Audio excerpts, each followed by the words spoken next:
Assalamualaikum warahmatullahi wabarakatuh. Alhamdulillahirrabbilalamin wa bihi nasta'in wa ala umurid dunia waddin wassalatu wassalamu ala asrafil anbiya'i wal mursalin wa ala alihi wa sahbihi ajma'in amma ba'du. Kisah pertama yang akan disampaikan adalah Aisyah binti Abu Bakar dari buku Biografi 35 Sahabiah Nabi.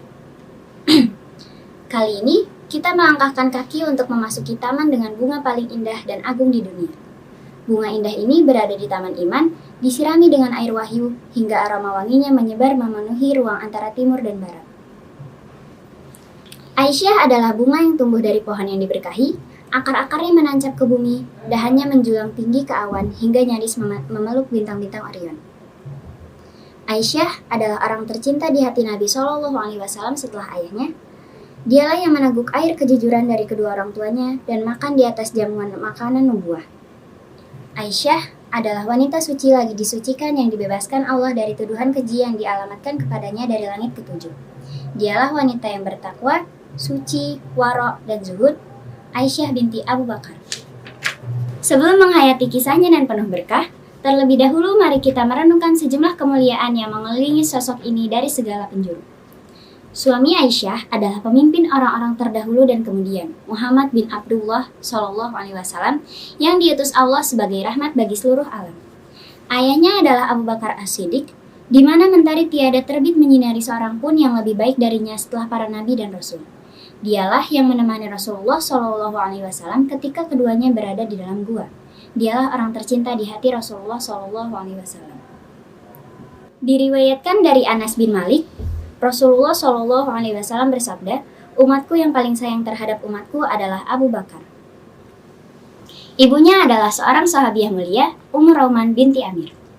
Dialah sahabiah mulia yang banyak berjasa untuk agama nan agung ini. Saudarinya adalah Asma binti Abu Bakar, Zotun Nitoqain. Itulah pohon penuh berkah di mana Aisyah muncul dari akar-akarnya, hidup di antara ranting-rantingnya, hingga menjadi bunga yang jarang ada di dunia.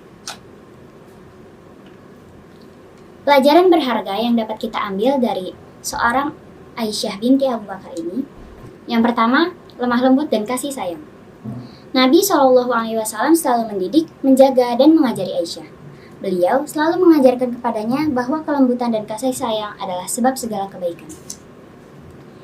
Diriwayatkan dari Syuraih bin Hani, ia berkata, Aisyah suatu ketika naik unta.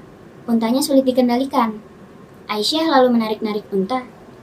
Nabi SAW bersabda kepadanya, hendaklah engkau berlaku lemah lembut, karena setiap lemah lembut yang ada pada sesuatu pasti memperindahnya, dan jika lemah lembut dicabut dari sesuatu, pasti memperburuknya. Diriwayatkan dari Urwah bin Zubair bahwa Aisyah radhiyallahu anha berkata, suatu ketika sejumlah orang Yahudi masuk menemui Rasulullah SAW. Mereka mengucapkan, Assalamualaikum, semoga kalian mati. Aisyah berkata, aku mengerti kata-kata itu, lalu aku membalas, Waalaikumsalam wala'nah, semoga kalian juga mati dan tertimpa laknat. Rasulullah SAW kemudian bersabda, tenanglah wahai Aisyah, sesungguhnya Allah menyukai kelembutan dan segala Tenanglah wahai Aisyah, sesungguhnya Allah menyukai kelembutan dalam segala urusan. Aku bertanya, wahai Rasulullah, apa kau tidak mendengar kata-kata mereka? Aku sudah menjawab, Waalaikum, sahut beliau. Yang kedua, tulus dan adil. Rasulullah SAW tidak pernah berbasa-basi Rasulullah SAW tidak pernah berbasa-basi di hadapan siapapun, juga dalam agama Allah. Bahkan, cinta beliau terhadap siapapun juga tidak menghalangi untuk bersikap adil. Buktinya, Ummul Mukminin Aisyah radhiyallahu anha suatu ketika berkata kepada Rasulullah SAW, seraya mengisyaratkan bahwa Sofiyah binti Huyai, Ummul Mukminin, orangnya pendek. Cukuplah bagimu Sofiyah begini dan begitu. Maksudnya ia pendek. Lantas apa yang dikatakan Rasulullah SAW kepada Aisyah, istri yang paling beliau cintai? Beliau bersabda, Sungguh, kau telah mengatakan suatu kata yang jika dicampurkan dengan air lautan, tentu merusaknya. Meski Nabi SAW mencintai Aisyah radhiyallahu anha, namun beliau tidak membiarkan membicarakan harga diri dan menggunjing saudarinya sesama muslimah ataupun memakan daging saudarinya sendiri. Saat Nabi SAW melihat bantal yang ada gambarnya di rumah Aisyah radhiyallahu anha, beliau marah kepadanya dan berdiri di depan pintu. Beliau baru masuk setelah Aisyah melepas gambar-gambar di bantal tersebut. Cinta beliau kepada Aisyah radhiyallahu anha tidak menghalangi untuk bersikap adil, meski harus menuntut balasan padanya untuk orang lain jika diperlukan. Hikmah yang dapat diambil dari kisah ini adalah agar selalu bersikap lemah lembut dan kasih sayang terhadap segala sesuatu. Juga untuk selalu bersikap adil kepada siapapun, termasuk kepada orang yang paling dicintai sekalipun. Sekian kisah Aisyah binti Abu Bakar. Semoga dapat diambil hikmahnya. Jangan lupa untuk terus saksikan kisah-kisah sahabiah yang lainnya sebagai jalan bagi kita untuk terus meneladani sifat-sifat terbaik para sahabiah. Terima kasih. Wassalamualaikum warahmatullahi wabarakatuh.